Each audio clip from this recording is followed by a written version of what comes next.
Good evening and welcome to Northbeat. I'm Alyssa Mosier. Tonight we find out who will form Yukon's next government. The CBC's George Moratis has been out at the polls all day, keeping an eye on voter turnout in what could be a historic election. Polls opened this morning at 8 a.m. Officials are hoping to see a higher voter turnout than the 65% who cast a ballot in 2021. I think in Yukon we often act like we're a little bit more isolated than we are, and it's nice to be able to have a say in some issues that are nationwide and international, and it's fun to do that from Whitehorse. I had to wait 0 seconds. I came here at lunch. I figured noon might be the busiest time for the downtown polling station, and it was clear. So it looks like either everybody voted early or we need more people to get out. 0 seconds. I was in and out within moments. I feel okay about it. I think there's a really good spread of offices and options for people to vote. So I think it's more indicative of people having lots of alternative ways to do it rather than, oh, people aren't getting out. I think people likely are getting out to vote. Yukon's chief electoral officer says this election is historic on many levels. It's a very exciting election for us election aficionados. First of all, we've more electors than we've ever had. We've got about 6,500 more electors that we have. We have 2 more electoral districts. We have a plebiscite vote, which is the first plebiscite vote territory-wide in over 100 years.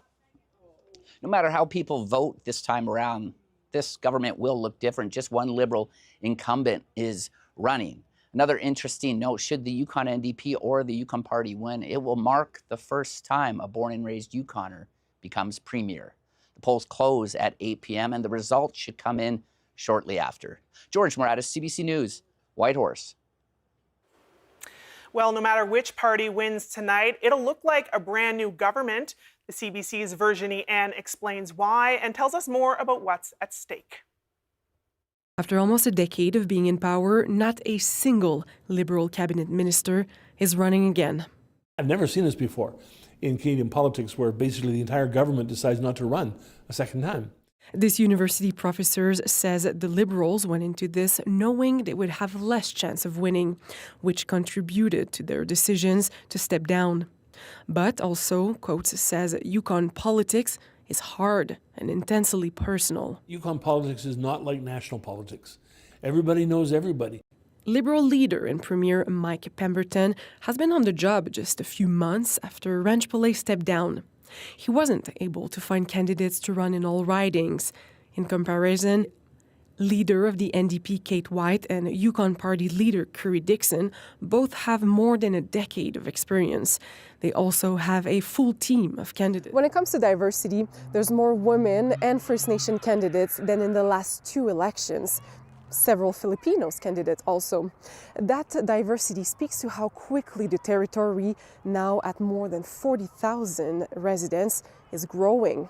And that's fueling a housing and healthcare crisis. The mining industry is also on voters' minds, especially coming out of an environmental disaster at the Eagle Gold Mine.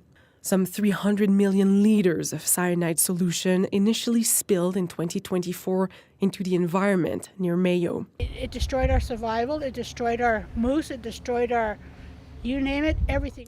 And that's where Sheila Hager saw her First Nation devastated by it. Politicians, the ones that are running, like again, I say they can run, but don't make promises to us that is broken. No matter who wins, this Yukon election could make history. After more than 130 years of becoming its own territory, if the NDP or the Yukon Party takes power, Yukoners would have their first premier born right here in the territory. Virginie Ann, CBC News, Whitehorse. The CBC election crew has transformed the Whitehorse station for tonight's election show. Results will be broadcast live. Our reporters are following all 3 parties and will have analysis from an expert panel as results come in. We'll be live starting at 7:30 Yukon time on TV, radio, YouTube, CBC North's streaming channel, and cbc.ca/north. There's a shortage of the COVID-19 vaccine in the Northwest Territories. The Territories Health Authority says it's because of a spoiled shipment. And that means, for now, only people considered high risk will get the shot. The Northwest Territories Health and Social Services Authority says while the vaccines were in transport, there was a problem keeping them at the necessary cool temperature, and that's what caused the spoilage. The authority says once the territory gets additional vaccines, they will be offered again to everyone. It didn't say when that will be. A parent in Fort Smith, Northwest Territories, has started a petition after learning kindergarten students there will no longer be allowed to stay at school for lunch. In an email to parents, Joseph Burr Tyrell Elementary said it doesn't have enough resources to supervise all students during the lunch hour. Jocelyn Croft started the petition. Her daughter is in kindergarten. She says the move comes without warning and that it's created stress for families and confusion for kids. She says it means parents have less than an hour to pick up their kid, feed them, and bring them back to school. And some parents can't leave work or don't have a vehicle. There was always conversation that could have been had before they just outright removed a full group of children from the program. They need to sit down with the parents, listen to everyone's concerns, and work together to create a plan. Like, all kids need to feel included, and kindergartners are the most vulnerable kids in the school. Croft says the petition has nearly 100 signatures. It asks the school and the district to meet with families before making any more changes. The South Slave Divisional Education Council did not respond to CBC's request for comments. A food bank that was forced to stop serving hot meals in Baker Lake, Nunavut, can do so once again. The Paulatuk Society has found a new temporary location to operate out of. The society couldn't serve the community hot meals or give out food for most of the year after mold was found at their last location. The Society's board says the community is happy to have meals available again. We had one elder come in on the day of the first lunch, and he was so excited to be back in having lunch with Paulatuk. And you know, that building used to be the daycare, so he said he hadn't been there since he was a little boy. The Society says there is a huge need for food from the food bank. They're fundraising now for a permanent location. The co-op in Ulukhaktok, Northwest Territories, is the only building left without power after a multi-day outage in the community. The Northwest Territories Power Corporation says the co-op needs to bring an electrician in to do some work before it can reconnect to the grid. Strong winds knocked down power lines Saturday, affecting the whole community. Crews restored most of the hamlet's power yesterday, even though strong winds kept forcing them to stop working. The latest report on the Northwest Territories 911 service has one stat that stands out. Almost a third of all calls were not for emergencies. That's roughly 5,000 calls. They range from hang-ups to people asking general questions. The minister in charge says that's pretty normal. The calls are going to come in as they wish. Residents, it's there for resident use, and that's a common number across Canada and the world for emergency numbers. So it's a number that everybody recognizes for, well, one, emergencies, but they're going to call it if need be. The minister says the number of non-emergency calls has actually gone down since 911 became available in the territory 6 years ago. Dispatchers are able to transfer callers who don't have emergencies to other services. Well, 2 men from King 8 Nunavut have been found guilty of multiple charges related to an incident in the community 4 years ago. Laimi Key and Archie Tootoo have both been found guilty of aggravated assault. Laimi Key was also found guilty of attempted murder. According to the judge's decision, the 2 brothers were drunk when they attacked a woman in Archie's living room in 2021. The woman was medevaced to Iqaluit for her injuries. Both men are scheduled to be sentenced on November 18th. Police in Fort Smith, Northwest Territories, say a car crash over the weekend has led to a drug investigation and a search for 2 youth. RCMP say the driver in the crash was a 43-year-old man. He was taken to hospital in Edmonton with life-threatening injuries. They say a 14-year-old boy was a passenger in the crash and was seen fleeing the scene. During the search for him on Saturday, RCMP say they found a 16-year-old boy inside a home in Fort Smith. That boy had more than 380 grams of suspected cocaine, more than $6,000 in cash, 4 cell phones, and drug paraphernalia. He was arrested and charged and released from custody and is now missing in Toronto. Meantime, the 14-year-old boy was last seen near Kaiser's store on Saturday in Fort Smith.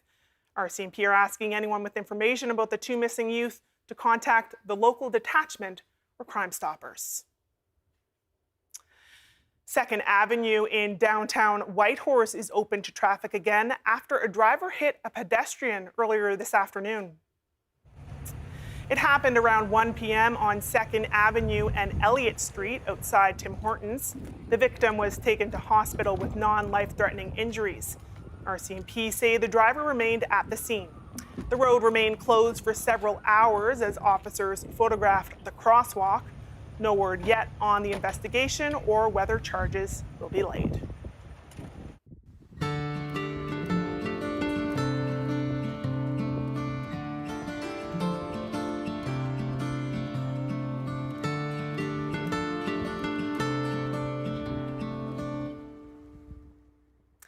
There's a group of women in Paulatuk, Northwest Territories who go out on the land together, fishing, harvesting berries, with no men in sight. They say it's an escape from life in their small Arctic community, and it's empowering. The CBC's Leanie Lambring brings us the story. Courtney Wolke is out fishing with her family. They're jiggling for Arctic char in the Hornaday River, about 14 kilometers east of Paulatuk. The ice is about 6 inches thick, and the winter fishing season has only just begun. The fish like to swim roughly at the bottom. Some of them fish in the middle. Sometimes it's going to be right under the ice, so it all depends on how the jiggle is. It's growing up doing trips like this that have given Wolke her confidence to go out alone as a teenager and to later lead a group of fellow women on the land too. Back in town, she says it's something she began doing about 4 years ago. And it started off with me and my cousin Georgina Wilkie. We just kept wanting to go. We love fishing. Going up to Billy Lake. It's about an hour and a half ride up the valley, and it started from there. And from me and her, it started gradually adding more women to the travels. We're like, hey, we'll go on Facebook. Does anybody want to travel on the land with us? Free to join. And it started from there. This is footage from a fishing trip to Fred Andrews Creek this summer. Courtney is steering the ATV through the fog, the rest of the group following along. Courtney's parents spend a lot of time on the land too.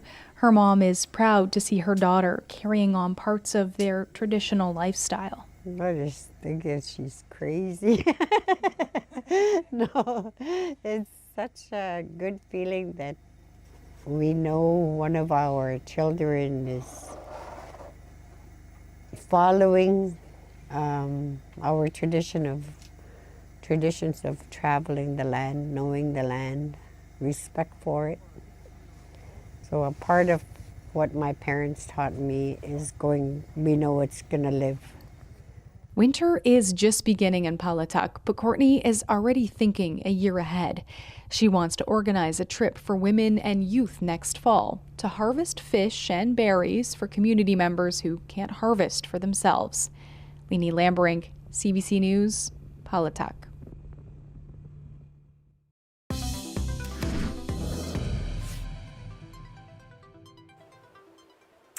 The city of Yellowknife tabled its draft budget earlier today, and it's asking for a 7% property tax increase for 2026.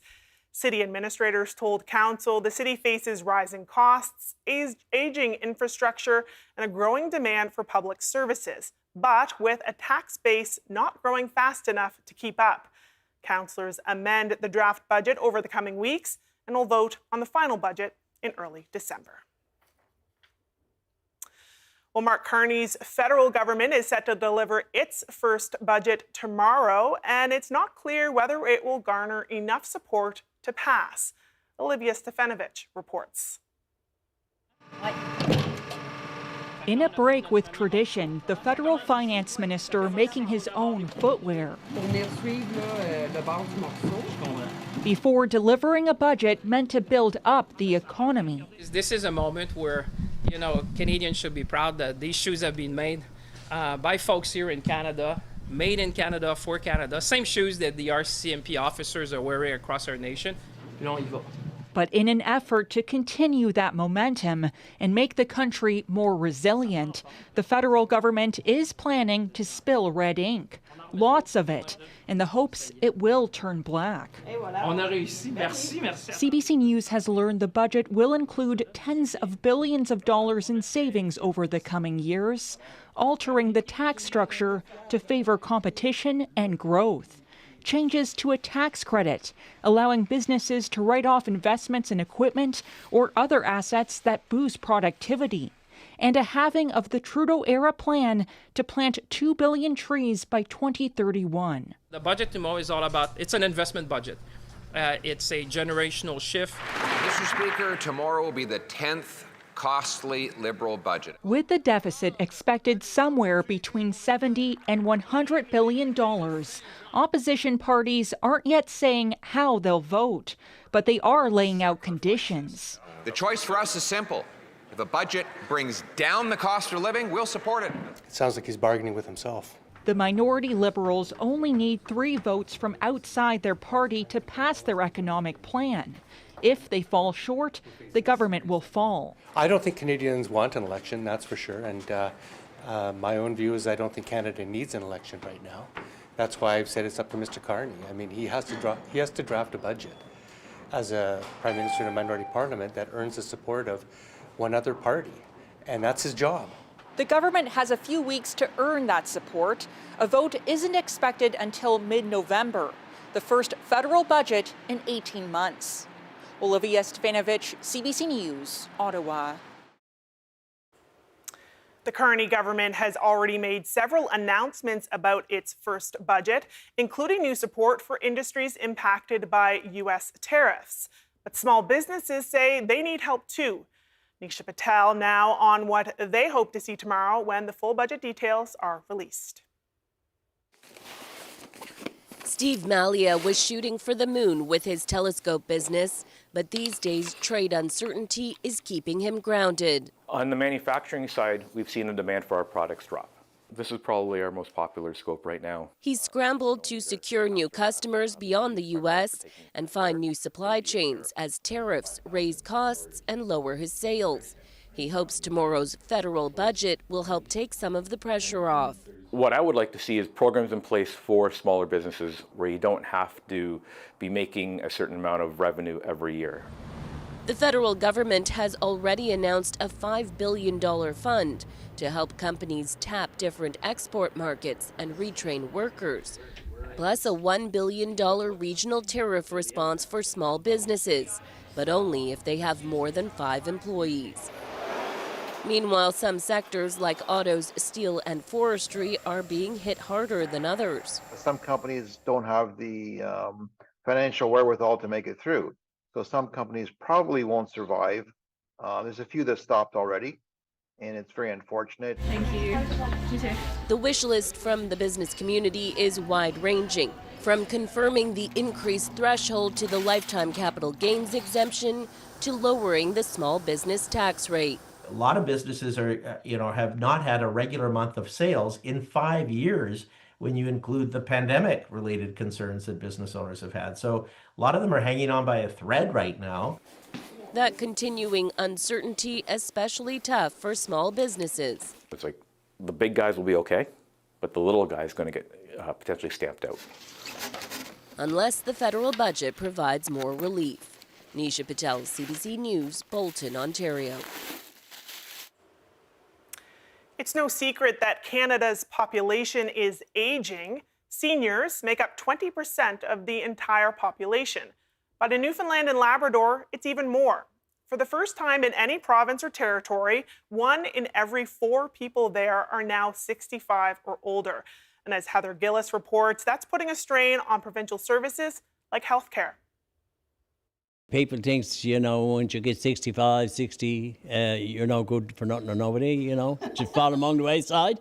I don't believe that. 84-year-old Bob Burton in St. John's, who was getting ready for a Halloween party Friday, says seniors have contributed a lot to Newfoundland and Labrador. They put the apples on the trees and they put the berries on the ground, Statistics Canada says for the first time, a quarter of people in the province are like Burton and now 65 or older. The CEO of Seniors NL says this grey wave isn't going anywhere. Newfoundland and Labrador has what Stats Canada calls the golden age threshold. And as you know, we are the first province in the history of Canada to receive this age distinction, so that is huge. Kimberly Leonard says it'll put a strain on the healthcare system, but the biggest problem, she says, is the cost of living is hitting seniors hard. It's making it unbearable for people even to meet the basic essentials like food. Food insecurity is still very huge. Housing, rent, buying medications. She says her organization is also referring more seniors to shelters than ever before. We have people who call, what do I do? I'm getting evicted in 5 days because I cannot pay my rent. So where do I go? Because there's no affordable place for them ready to go, that's less rent, they're having to go to shelters. A lot of people saw this coming. Karen Doody is the director of the Aging Research Center at Memorial University's Grenfell campus. She says an aging population brings challenges, but also opportunities. We have a large segment of our population that has just an abundance of wisdom, knowledge, and lived experience that they are more than willing to share. Meanwhile, Seniors NL says there are lessons to learn from countries like Japan, where nearly 30% of the population is 65 or older. But both Leonard and Doody say looking at how much people receive from pensions could be a big help for some seniors who are struggling to meet their basic needs. Heather Gillis, CBC News, St. John's. The first Inuk to play in the NHL is speaking out about the struggles he faced in his life and career in a new documentary. In an interview with CBC Radio's The Current, Jordin Tootoo spoke about his upbringing in Nunavut and the challenges he faced off the ice. All of that is illustrated in a new documentary called Tootoo. Tootoo says everyone has internal struggles others can't see. He's encouraging men especially to admit when they need help. We all have history, and yes, there's a lot of things in my life that I'm ashamed of, but I choose to learn from those mistakes that I made and allow myself to grow and evolve. And people got to realize that, people change. Tootoo's full interview is available on The Current's website. The documentary is now available on Super Channel.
Well, that is Northbeat for tonight. For news anytime, head to cbc.ca/north. And don't forget to check out our Yukon election coverage as well, starting at 7:30 Yukon time. Thank you so much for watching. I'm Alyssa Mosier. Have a good night.